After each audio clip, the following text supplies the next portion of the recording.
જમ્મુ કાશ્મીરમાં જે આતંકી હુમલો થયો હતો તેને લઈને સૌથી મોટા સમાચાર સામે આવી રહ્યા છે।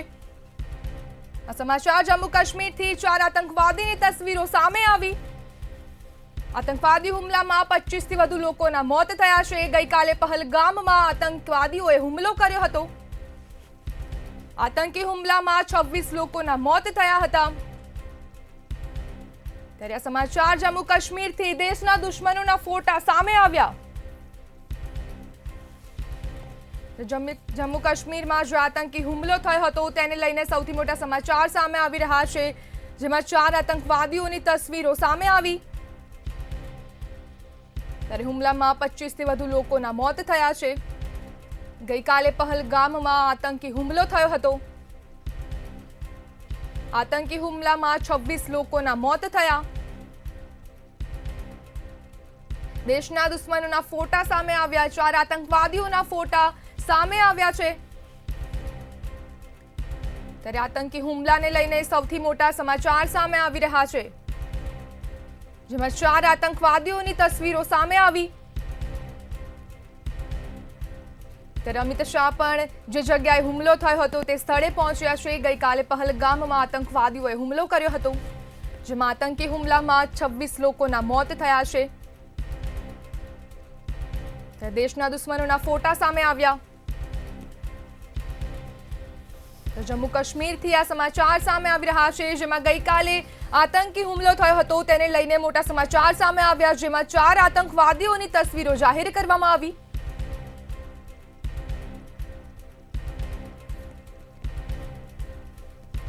જી સંવાદદાતા વિશાલ મહેતા ન્યૂઝ રૂમથી લાઈવ જોડાઈ ચૂક્યા છે।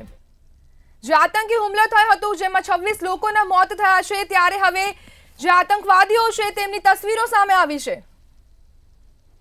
ચોક્કસી નંદિની, જે રીતે હુમલો થયો છે ખૂબ જ મોટો હુમલો કહી શકાય, અને જે રીતે જમ્મુ કાશ્મીર જે ભારતનું સ્વર્ગ કહેવામાં આવે છે તે જગ્યાએ આ પ્રકારનો હુમલો છે તેણે આજે તેની સુરત બદલી નાખી છે। એટલે કે આજે સમગ્ર જમ્મુ કાશ્મીર છે તે રક્તરંજિત થઈ ગયું છે, અને સાથે જ તમામ જે મોટી એજન્સીઓ છે ત્યાં સર્ચ અને સર્વે કરવા લાગી છે।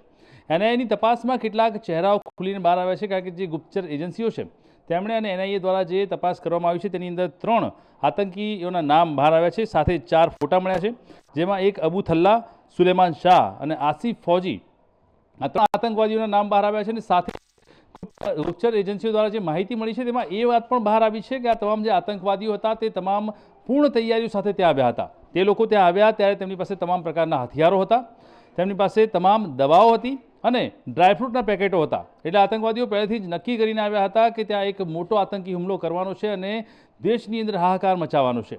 સાથે જ વાત કરવામાં આવે તો જે આતંકવાદીઓ હતા તેમાંથી 2 થી 3 આતંકવાદીઓ સ્થાનિક હોય તેવું પણ ક્યાંક ગુપ્તચર એજન્સીઓ દ્વારા કહેવામાં આવી રહ્યું છે। આ ઉપરાંત 3 થી 4 આતંકવાદીઓ હતા કે તેમણે ગોળીબાર કર્યો હતો। તેમની પાસે AK-47 અને સાથે જ AK-47ની સાથે સાથે અન્ય બીજી હથિયારો પણ સામેલ હતા। તે લોકોની પાસે હથિયારનો પૂરતો જથ્થો હતો। તે લોકોએ તમામ લોકોને પૂછ્યું કે તમે હિન્દુ છો કે મુસલમાન, તેમ કહીને ગોળીબાર શરૂ કર્યો। આ જે હુમલો કર્યો તેની અંદર ટોટલ અત્યાર સુધીમાં જે સત્તાવાર આંકડો બહાર આવ્યો છે તેમાં 28 લોકોના મોત થયા હોવાની હકીકત અત્યાર સુધીમાં બહાર આવી છે, જેમાં 17 જેટલા લોકો છે તે ઘાયલ થયા હોવાના આંકડા પણ પ્રકાશમાં આવ્યા છે।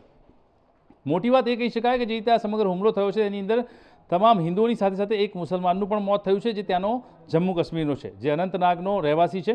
તે પોતાની માનો એકનો એક દીકરો હતો, તેને પણ આ આતંકી હુમલાનો સામનો કરવો પડ્યો અને તેની અંદર તેનું મોત થયું છે। પરંતુ મોટાભાગના જે તમામ લોકો છે તે ક્યાંક ને ક્યાંક હિન્દુ છે। અને અત્યારે હાલમાં આ તમામ પ્રકરણને લઈને અમિત શાહ એટલે કે કેન્દ્રીય ગૃહમંત્રી ત્યાં પહોંચી ગયા છે। તમામ જે મૃતકો છે તેમણે શ્રદ્ધાંજલિ પાઠવી છે અને દુઃખ વ્યક્ત કર્યું છે। તેમણે કહ્યું છે કે આ જે તમામ લોકોની મોત છે તેને લઈને ક્યાંક ને ક્યાંક અમે તેને આતંકવાદીઓને જડબાતોડ જવાબ આપીશું। બીજી વાત એ છે કે આ સમગ્ર હકીકતને ધ્યાનમાં રાખી અને નરેન્દ્ર મોદીએ પોતાનો જે પ્રવાસ છે, જે વિદેશ પ્રવાસ, તે તાત્કાલિક રદ કર્યો અને તે પરત ફર્યા છે ભારત। એરપોર્ટ પર પહોંચતાની સાથે જ તેમણે મિટિંગ શરૂ કરી છે। તેમાં NSAના જે વડા છે એટલે કે અજીત ડોભાલ તે અને સાથે જ વિદેશ મંત્રી જયશંકરની સાથે મિટિંગનો દોર શરૂ કર્યો છે। મહત્વની વાત એ છે કે આ તમામ પ્રકરણની અંદર જે આતંકવાદી હુમલો થયો છે તેમાં 5 આતંકવાદીઓ પાકિસ્તાની મૂળના હોવાની વાત સામે આવી રહી છે।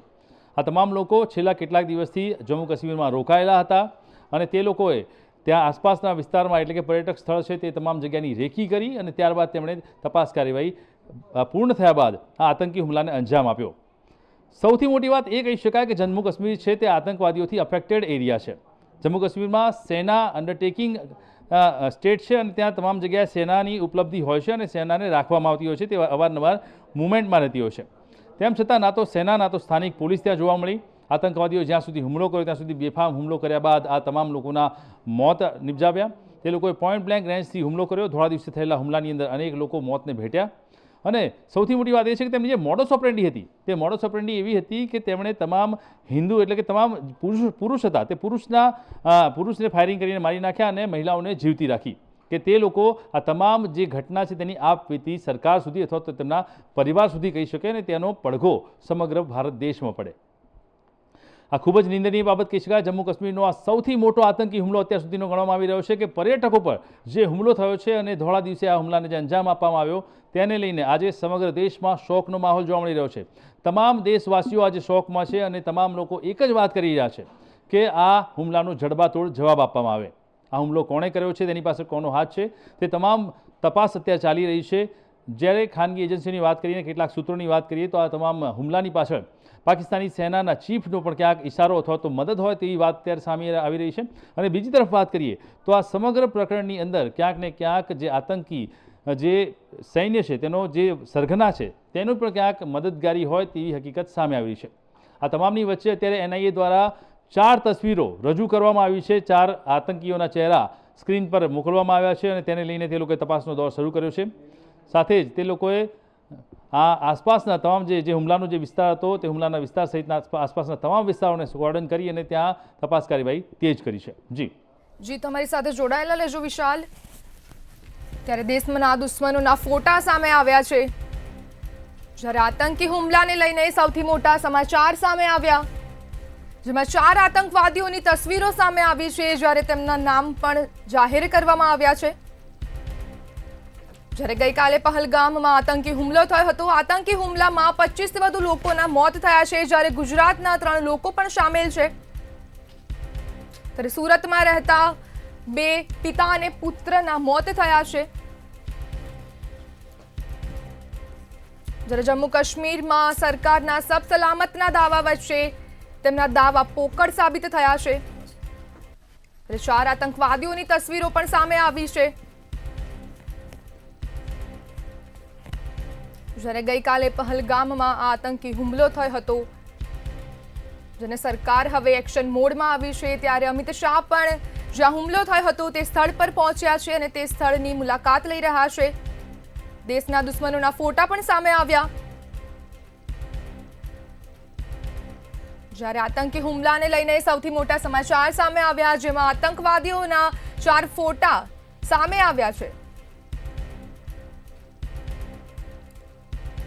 જમ્મુ કાશ્મીરથી આ સમાચાર છે, જેમાં ગઈકાલે પહલગામમાં આતંકી હુમલો થયો હતો, જેમાં આતંકવાદીઓએ પર્યટકોને તેમના નામ, તેમની ઓળખ અને તેમનો ધર્મ પૂછીને તેમના પર ગોળી મારી હતી. ત્યારે દેશના દુશ્મનોના ફોટા સામે આવ્યા.